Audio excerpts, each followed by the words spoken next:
Hey guys, it's Kussi.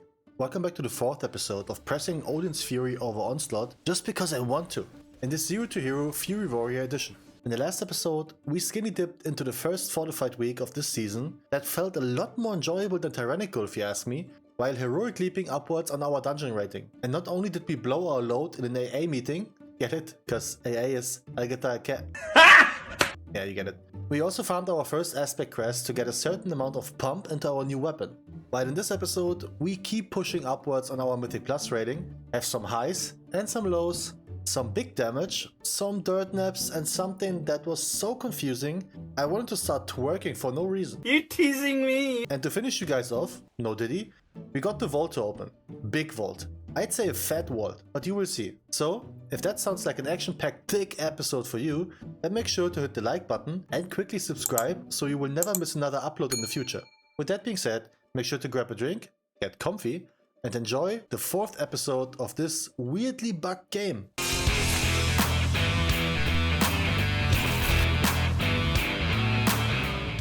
Alright, so coming off of our AA6 from the last episode, we continue our way to Le Vault de Azure. French?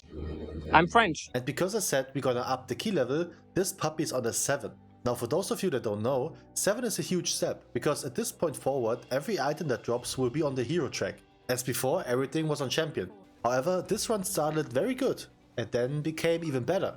We didn't do the skip to the second platform this time, which by the way is absolutely fine. I know I showed you the skip in an earlier episode, but don't feel pressured to do that. Playing the rings normally also works out. But we did gather a few deaths that were avoidable. I think most of them were the mage ripping aggro of a big glacier spike hit, but we easily continued our way for the perfect trash score to enjoy. Yet now let's talk about something weird. So this run went so fine, we were on time to 3 chests, right? Yes. So far so good, but then this happened. But then this happened. Do you see the timer passing the 3 chest mark?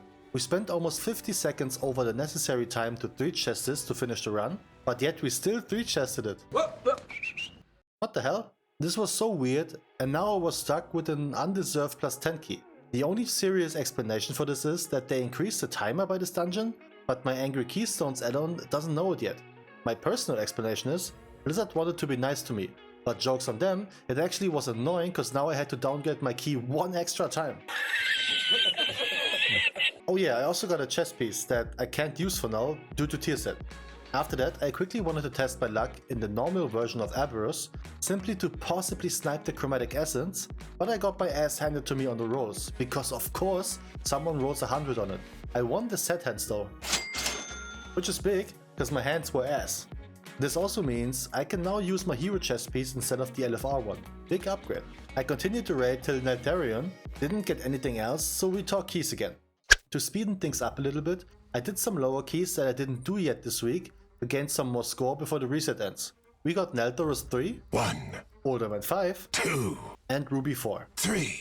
Another reason why I farmed those is, so now I can upgrade my Ash Ketchum, hero of my childhood, to item level 525. Damn, boy, he's sick! But enough with the baby keys, we are a big boy, girl, mom now. So let's step right into our first plus 8. Now the difference between plus 7 and plus 8 is that plus 8 is higher.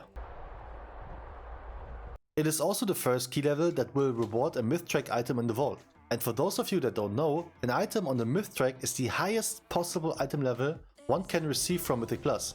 You only get it from the vault though.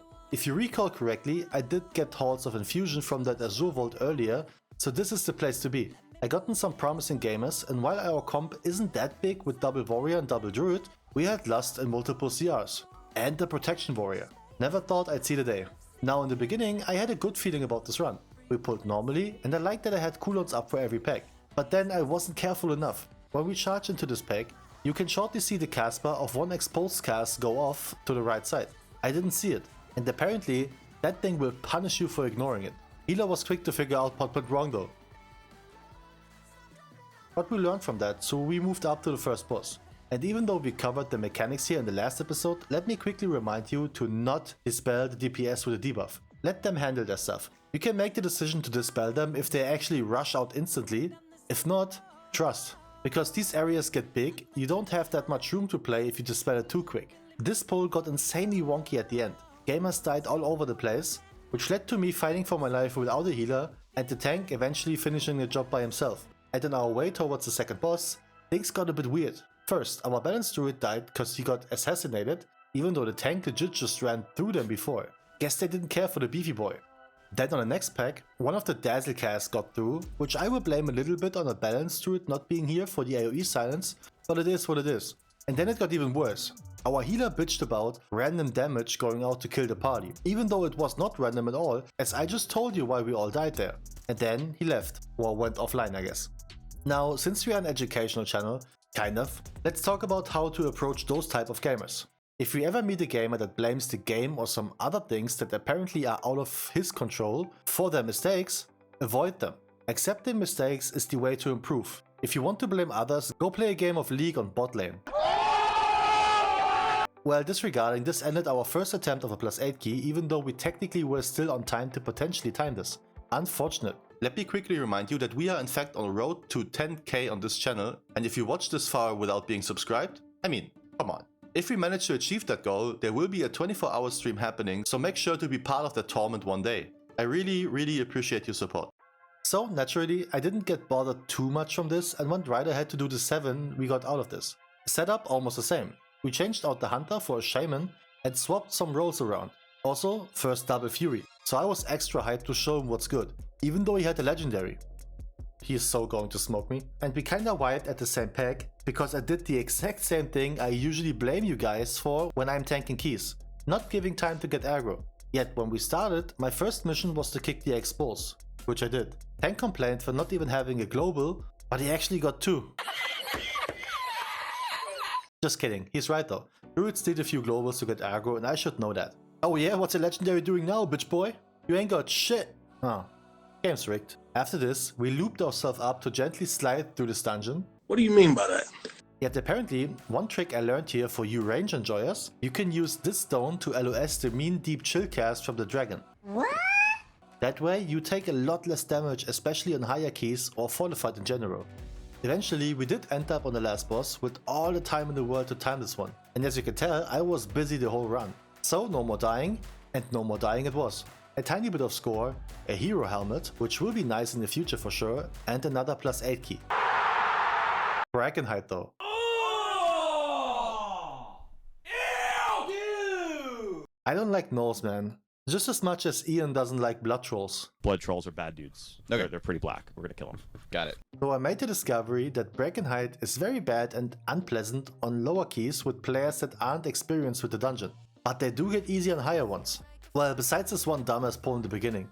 Not really sure why one has to do that every time. What a difficult pull to play clean when there's no communication about lining up CC when necessary.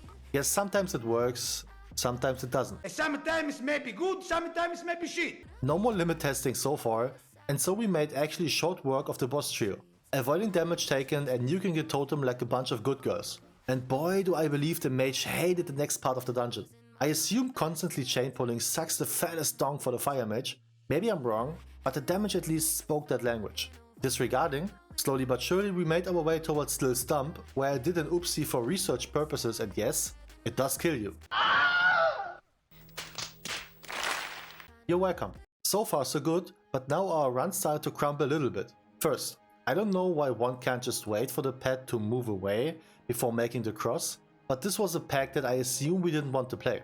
Then on the boss, after dying once already, our Havoc decided to man up and went for a straight fist fight with the hyenas that in fact were charging him. And he was foolish enough to bring a glaive to a jaw fight? Because they bite, I guess? Well, long story short. Still on track to time this key, we had to wiggle around to patrolling trash packs to pull only what we absolutely needed to, and so we could start the boss fight with around 5 minutes left. So we had Bloodlust, and I feel like with double melee that don't really rely on cooldowns to pump some damage, the totem is more than doable. I still try to keep at least one cooldown ready for every totem. Also quick note, for the big decaying strength cast, make sure to have Spell Reflect up, since it simply lowers the incoming damage a lot. With 2 minutes left, we timed our first +8 key for an extra 15 rating and a guaranteed myth item in the upcoming vault. And, arguably the biggest news here, I did not get boosted at all. I'm pretty happy with that.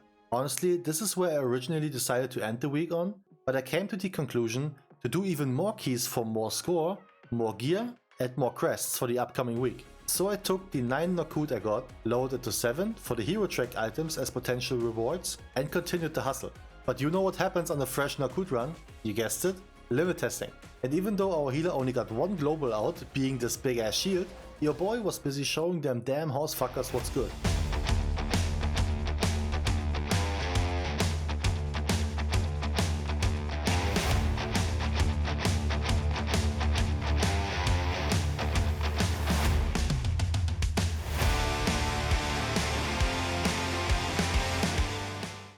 .4 mil DPS.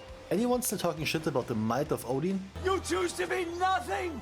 But because the healer died, so did eventually all of us besides the tank. Limit tested. Thus we continued our way, and I was genuinely very happy to see a certain improvement on the meters for our mama. So first boss, Easy! second boss, Easy! third boss top damage, Easy! and the last boss, yeah, with double silent sigil this is stupidly simple to play. And even though my dumbass moved into the lightning circle like an absolute tosser, we still two-chested this bad boy. Nothing more depressing when you're dirt napping and you can already see the 2 items being looted. What a shame. But I wasn't done. One more key for this week to go, and I did get a 9 Nelthorus. Okay, let's go. That I lowered to 6. I may be stupid, but I'm not dumb. What? So I gathered a party that on paper is absolutely busting. But apparently none of them watched my latest video where I explained the importance of kicking the thaumaturge, so the cast went off while I had CD on kick, stormbolt and fear. And then this got funky. If the cast goes through, focus down the elemental while making sure to continue the kicking on the thaumaturge to make sure there won't be a second ad. We managed to outheal this, but before we could start the boss, our healer decided to soak the big AoE from the remaining mob just so we can spend more time waiting for him to come back, since none of us can rest. Unlucky. The boss itself was not a problem, and so we continue to something that happened to be one instead. The trash towards Chainmaster X69XX proved to be more of a hustle than expected, mostly because our tank didn't pull quick enough for the liking of our hunter, and so he assisted. Funny how one just neglects possible lacks of cooldowns on the tank and just assumes he will be alright. Ah well, we managed to get through it, but now came the party pooper. This time I won't make a P Diddy joke, since me having to find some footage for that had my YouTube recommendations messed up and I've seen all kind of weird shit since then. So we talk boss. Quick reminder to make sure to survive on the chain phase. Don't pop all 3, because there is no need to it. And of course our hunter had other plans. So we did pop all 3 and our healer died. Good call. And while I waited for an apology from the one that called all 3 chains, we got another set of chains instead just to wipe us out. I wish Hunter had some sort of immunity to back up their wonky decision making. But hey, been there, done that. Yet because it was 90 minutes before reset, I didn't bother with it too much. I considered I only wanted time keys for the crests. I made the decision to just dip the key and call it a day. It was my key after all, and on another day I most likely would have continued to run, but not today. Even got some feedback.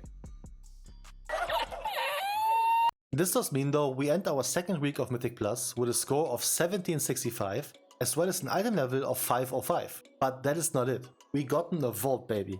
A big one. Triple raid item, triple dungeon with one of them being myth track. I was so ready and then even got the quickest semi when I saw the reward of the updated Dragonflight dungeon weekly. Oh baby! Instead of a random heroic item, we just get the chance to buy an item of our choosing for free? Hell yeah! Hope they update that too for the time walking event. But vault time. Please be a weapon, please be a weapon, please be... What the vault is that? Ah, okay. So raid options are out, obviously.